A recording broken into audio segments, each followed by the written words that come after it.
سلام تعنا هبلي تقاتلت مرب نيوز لو مون كم تلمود اب كبابينان زوبانان زمع بلزلو حدشت معبالتاتن حابريتاتن حيزلكم مصيلهو نمكتالكم نعدمكم كاند نطبطاتو كسمعكم اب تግራይ معبل زلو ፖለቲካው حغوفات سعيبو بزعبا جنرال تادس ورد زملكت هلو كنتات واناو حبريتان راخبنا لنا جنرال تادس اب انت عينت كنتات كم دركبن اب تግራይ باتقلالي انت عينت منقسقاسات እና ተፈጽሞ ይርከቡ ኸም ድማ ህወሓት انت عينت منقسقاس يكايدلون ዝብል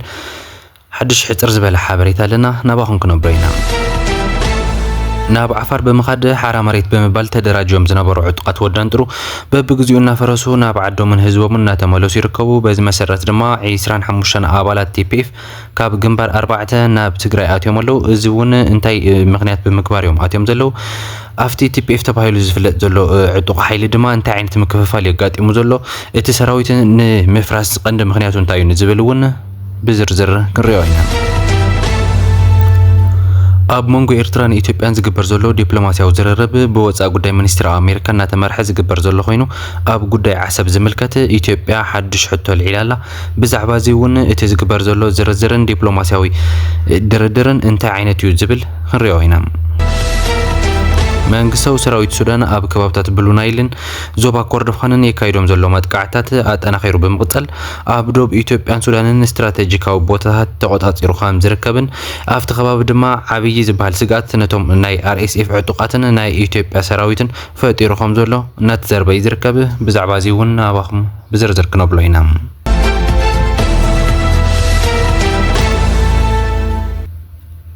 اب تግራይ معبل زلو ፖለቲካው حغافات سعيبو بزعبا جنرال تادس ورد زملكت هلو كنتات واناو حبريتان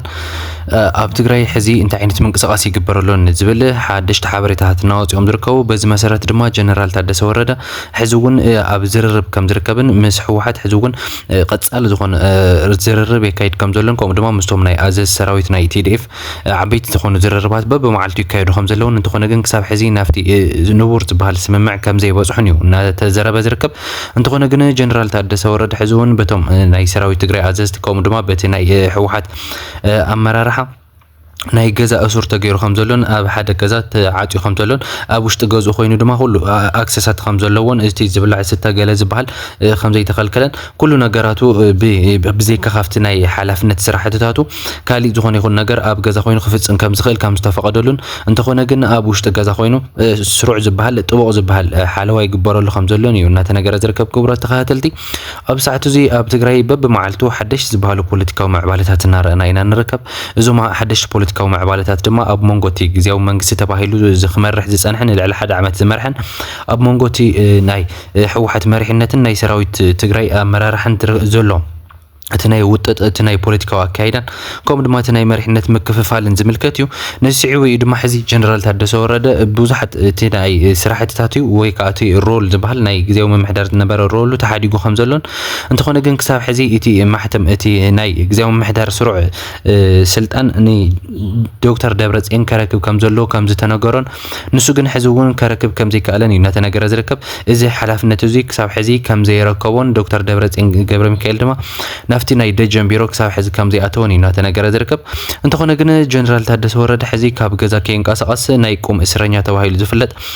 ገይሮም ከም ዘለው እዩ نتنغر زركب ብዙሓት ሓበሬታታት እናወጽ ዝርከቡ ካብቲ ከባቢ ዝወጽ ዘሎ ሓበሬታታት ነዚ ዘመላኽትዮም كوم دما اتوم نعو خحلو وصنحو عجبت تباهيلهم زفلطو قدم حزم سو زنبرو ناسات حد عمت زقصلو مالتيو حزي نساتهم تغيرهم بخالوت عينت حلوتي يحلو خم زلون اب وشتي حد غزا خوينو اب غزو خوينو خالوت عينت ميطات يكايدو خم زلون اتي ناي سلطان اتي ناي غزاو ممحدار تግራይ ناي سلطان زمانو دما اب قيع سلازخونه حزي ني دكتور دبرصين جبر ميكائيل اركب زبل حتوታት يبصحو خم زلون نسو دما خصاب حزي كم زي ركبني وزوص زلو حبريتات زقالع زلو كبرات تخاتلتي ايزي معرخ نديناي ناب تግራይ زلو بوليتيكاو اكايدا ناب دلها متي توخم زلون كوم دما اتي اب زحلفه ኣብ ግዜው ምሕዳር ዝተፈላልየ ስልጣን ዝነበሮም ሰባት ካብ ስልጣኖም ምውጋዶም ስዒቡ ከምኡ ድማ ምእሳሮም ስዒቡ ዝተፈላልየ ዓይነት ሓጓፋትን ፍልልያትን ኣብቲ ናይ ትግራይ ኢሊት ኣብ መንጎ ግዜው ምሕዳር ትግራይ ይሰርሑ ዝነበሩን ብሕወሓትን ከምኡ ድማ በቶም ናይ ኣዘዝ ሰራዊትን ዝተደራጀው ልኡኻትን ባእቶም ዝፍጾም ዘለው ፍጻመታት ድማ ዓበይቲ ፍልልያት ይፈጥሩ ከም ዘለውን እዩ ካብቲ ከባቢ ዝበፅሐና ሓበሬታ ኣመላኺቱ ዘሎ በዚ መሰረት ድማ እቲ ኣብ ዝሓለፈ ናይ ካቢነ ናይ ፕሬስ ሴክሬታርያት ናይ ግዜያዊ ምምሕዳር ትግራይ ናይ ፕሬስ ሴክሬታርያት ሓላፊ ዝነበረ ዶክተር ምእሳሩ ስዒቡ እቲ ናይ ትግራይ ናይ ኦፊሻል ናይ ግዜያዊ ምምሕዳር ትግራይ ዝነበረ ወይ ከዓ ናይ መንግስቲ ትግራይ ቢሮ ዝነበረ ኦፊሻል ፔጃት ንሕወሓት ከረክብ ከም ዘለውን ንዶክተር ደብረጽዮን ከረክብ ከም ዘለውን ከም ዝተሓተተን ከም ድማ ፓስዋርድ قبلهم كافتي دكتور نسو كافتي ناي بريس سيكريتاريات حلف زنبره تأثيرو زنبره مالتيو كاو تي باسورد نايتي اكزيو ممحدار تግራይ زنبره سرع باسوردات نايتي منقساو محور مالتيو نايتي ناي ميديا باسوردات تقبلهم حزي بدكتور دبرጽዮን زمرح ابال نايتي ممحدار نايتي كلل ممحدار يتباهيلو تمريصو زلو سرع زخونه مدلوات كقربلون كوم دما منقساو محور كوينو سرع كان في كايدلهم زلون تخافتي سب كافت دكتور نسو تقبلهم كم زلو يو زبصحنا حبريتا املاخي زلوهم دما سرعهم جميرون كم زلو يو ناتنغره تركب كبرات تخاتلتي ازيو ون حزي تي اب مونغوت نايتوم غزيو ممحدار ابالات سنورون امونغو جنرال تادس وردن امونغو دبرጽዮንን ዘሎ ፍልሊ ሕዙውን ሰማይ ከዓርግ ኽኢሉ ኣሎ እንተኾነ ግን እቲ ክንድዝ ዝኣክል ትፍልልያት ተፈጢሩ ዘሎ ፍልልያት ሕዙውን ናብ ስሩዕ ንኽምለስ በቶም ኣዘዝቲ ሰራዊትን በቶም ዓበይቲ ሽማግለታት ዝበሃሉን ኣብ ድርድርን ኣብ ሜይጥን ከም ዝርከቡ እዩ ዝወፁ ዘለዉ ሓበሬታታት እናሓበሩ ዝርከቡ ክብረት ተኸታተልቲ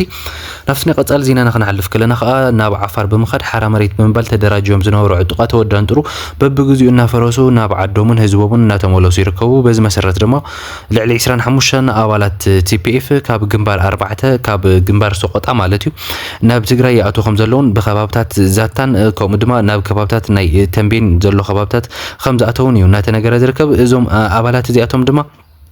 ኣብ ዝተፈላለዩ ብርክ መሪሕነት ዝነበሩ ከም ዝኾኑ እዩ እቲ ዝወጽ ዘለ ሓበሬታ ኣመላኺቱ ዘሎ በብግዚኡ እቲ ኣብ TPF ዝነበረ ዕጡቕ ሰራዊት በብግዚኡ እናፈረሰ ናብ ትግራይ ናብ ህዝቡ ናብ ዓዱ እናተመለሰ ይርከብ ብምኽንያቱ ድማ እቲ ኣብ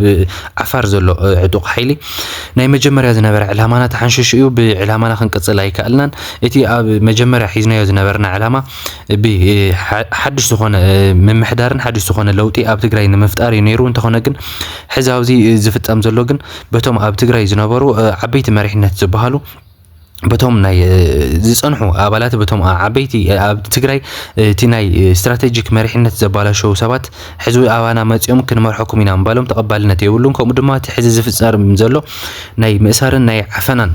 ስራሕትታት ንዕኡ ብትሪና ንቃወሞ ክብሉ ዝገለጹልና ክኾን ከሎ እቲ ሕዚ ኣብ መንጎ እቶም መሪሕነቶም ዝፍጠር ዘሎ ኣፈላላይ ስዒቡ ኣብ መንጎ እቲ ተስፋይ ንጉስ ወድራያ ዝነበረ መሪሕነቶም ክዕፈን ተገይሩ ከም ዘሎን ንሱ ድማ ብትሪ ከም ዝቃወምዎን ተስፋይ ድማ ንዓና መራሒና ከም ዝነበረን ካብ መጀመርያ ጀሚሩ ነዚ TPF ዝበሃል ሓይሊ ኣብ ምድርጃውን ኣብ ምዕጣቕን ቀንዲ ዝበሃል ተዋሳኢ ከም ዝነበረን እዩ ዝንገረሉ ስለዚ ድማ ንዕኡ እኳ ክኣስርዎ ዘይሓደግዎ ንዝተፈላለዩ መሪሕነትን ኣባና ዘለው ኣባላትን ዝተፈላለዩ ሕቶ ክነቅርብ ከለና ብነፃነት ከም ዘይኮነን كأسرنا خمس خلون سجات بمفتقرنا نبعدنا كن من السكيل نادنا خولو تزاري وملو زم أبلات مالتي خبرة تقاتلتي حزبون بزدفل على يزياتهم بتشايب لكم الله خبر بزياتهم كافت جنبار 4 تباهي لزفلت كاب جنبار سقط أزلو زمو زاتو نبعدهم زاتو أبلات يوم بمقصالون بخاب استفላለዩ ከባብታት ካብ ግንባር ሓደ ዝበሃሉን ክልተ ኣብ መሪሕነት ዝነበሩ ሰባት ናብ ትግራይ ናብ ዓዶም ከም ዝኣተው እዩ ዝነገር ዘሎ በብኸባቢኡ ብቻ ናብ ትግራይ ዝኣቱ ኣባል TPF እናበዝሐ ይዝርከብ ካብ ሰዓት ናብ ሰዓት ድማ እናወሰኸ ይዝርከብ እዚ ዘርእየካ ድማ እቲ ኣብ ዓፋር ተጣይሹ ዝነበረ ሓደ ዕጡቕ ሓይሊ በብግዚኡ እቲም ኣባላቱ እናሰኣና እቲ መሪሕነቱን እቲ ኻሊእ ፖለቲካዊ ኣካይዱን እናፈረሱ ከም ዝርከብን እዩ ካብቲ ከባቢ ዝወጽ ዘሎ ሓበሬታታት ዘመላኽቱ ዘለዉ ከምኡ ድማ እቶም ናብ ትግራይ ኣትዮም ዘለዉ ኣባላት ዘቃልዕዎ ዘለዉ እውን እቶም ኣብኡ ዘለዉ መሪሕነት ንመሪሕነት ዘይበቕዑን ከምኡ ድማ ብኸባቢያዊ ወይ ከዓ ጉጅላዊ ኣተሓሳስባ ከም ዘለዎምን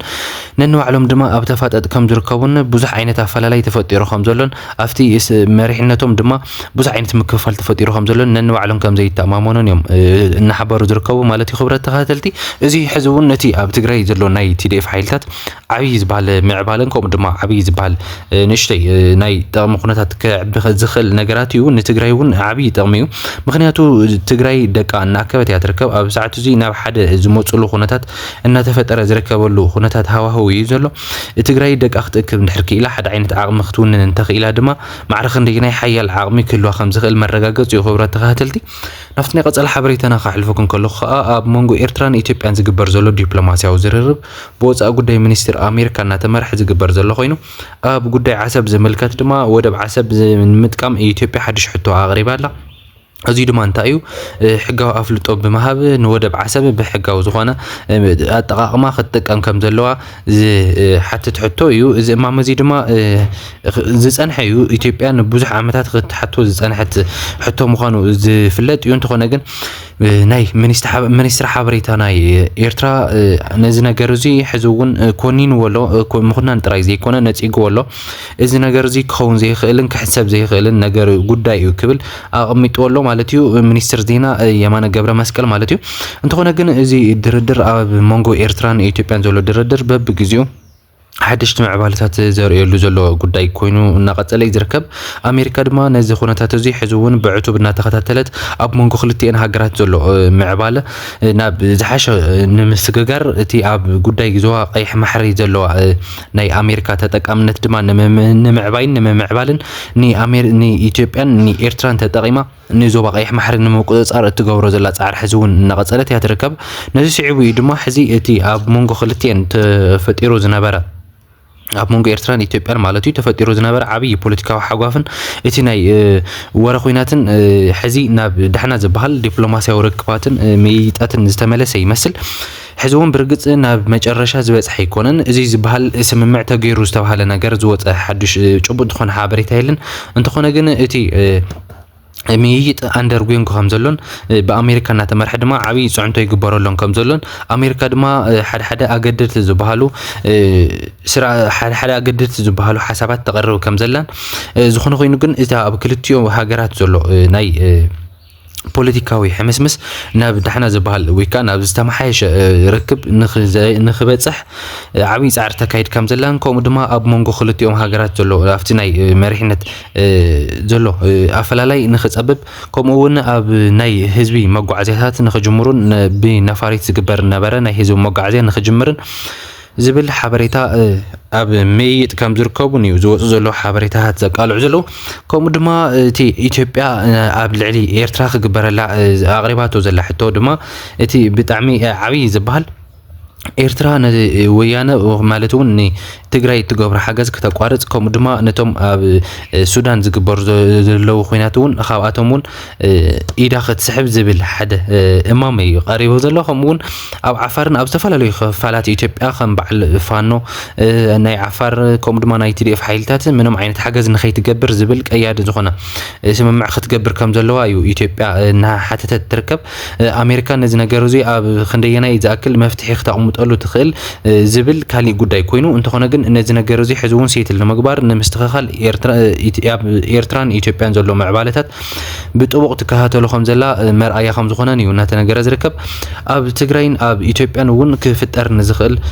ኩናት ወይ ከዓ እቲ ግዝያዊ ምስሕሓባት ሕዚ እውን ብዲፕሎማስያዊ ርክባት ጠጠው ክብል ከም ዘለዎ ዝብል ሓደ ሕቶ ብኣሜሪካ ቀሪቡ ከም ዘሎ እዩ እናተነገረ ዝርከብ ክቡራት ተኸታተልቲ እዚ ኣብ ዞባና ክፈጥሮ ዝኽእል ዓብይ ለውጥን ዓብይ ዲፕሎማስያዊ ምዕባለን ክኸውን ከም ዝኽእል እዩ ተንተንቲ ፖለቲካታት እናሓበሩ ዝርከቡ ክቡራት ተኸታተልቲ ናብቲ ናይ መወዳእታ ሓበሬታ ክሕልፈኩም ከለኹ ከዓ መንግስታዊ ሰራዊት ሱዳን ኣብ ከባብታት ብሉ ናይልን ዞባ ኮርዶፋንን የካይዶም ዘሎ መጥቃዕትታት ኣጠናኺሩ ብምቕፀል ኣብ ዶብ ኢትዮጵያን ሱዳንን ስትራቴጂካውያን ዝበሃሉ ቦታታት ተቆፃፂሩ ከም ዘሎን እዩ እናተሓበረ ዝርከብ ከም ዝፍለጥ ኣሳት 3 ዓመት ክገብር ተቃሪቡ ዘሎ ኩናት ትሕድሕድ ሱዳን ኣብ ዝለዓለ ወጥሪ በፂሑ ከም ዘሎን እቲ ሕዚ ዝፍፀሙ ዘለዉ ምዕባለታት ድማ ጌም ቸንጀራት ወይ ከዓ ናይቲ ኩናት ቀየርቲ ክኾኑ ከም ዝኽእሉ ዝረበሎም ዘሎ ዓወታት እናተረኸቡ እዮም ዝርከቡ እናተባሃለ እዩ ነዚ ስዒቡ ድማ ብሰራዊት መንግስቲ ሱዳን ዓበይቲ ዝበሃሉ መጥቃዕትታት ኣብ ከባብታት ብሉ ናይል ተባሂሉ ዝፍለጥን ኣብ ዶብ ኢትዮጵያን ዓበይቲ መጥቃዕትታት እናካየደ ዝርከብ ነዚ ስዒቡ ድማ ኣብ ዶብ ኢትዮጵያ ዝርከቡ ዓበይቲ ስትራቴጂካውያን ቦታታት ኣብ ትሕቲ ቁፅፅር መንግስቲ ሱዳን ሰራዊት ሱዳን ኣትዮም ከም ዘለዉ እዩ እናተነገረ ዝርከብ። እዚ ድማ ማዕረክ እንደይናይ ንአርኤስኤፍን ነቲ ናይ አርኤስኤፍ ዋና ማሓዛ ምዃና ዝነገረላ ናይ ኢትዮጵያን ሰራዊት ኢትዮጵያን ዓብዪ ክሳራ ከም ዝኾነ እዩ ተንተንቲ ፖለቲካ እናሓበሩ ዝርከቡ። እዚ ከምዚ ኢሉ እናሃለወ ድማ ኣብ ዳርፉር ተባሂሉ ዝፍለጥ ዞባ ዳርፉር ተባሂሉ ዝፍለጥ ኣብ ኒያላ ተባሂሉ ዝፍለጥ ኤርፖርት ዓበይቲ ዝበሃሉ መጥቃዕትታት እናበፅሖም ዝርከቡ። በዚ መጥቃዕትታት እዚ ድማ ንኣስታት 3 መዓልቲ ዝቐፀለ መጥቃዕቲ እዚ ድማ ዓበይቲ መሪሕነት ናይ አርኤስኤፍ ከምኡ ድማ ናይ ዝተፈላለያ ናይ ድሮን ኮነ ናይ ካልኦት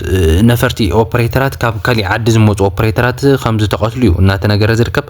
እዚ ሓበሬታ እዚ ካብቲ ከባቢ ዝወፅእ ክኸውን ከሎ ኣስታት 3 ዝኾኑ ዓበይቲ መሪሕነትን ከምኡ ድማ ኣስታት 5 ዝኾኑ ኦፕሬተራት ናይ ወፃኢ ዓድን ከም ዝተቐተሉ እዩ ሰራዊት ሱዳን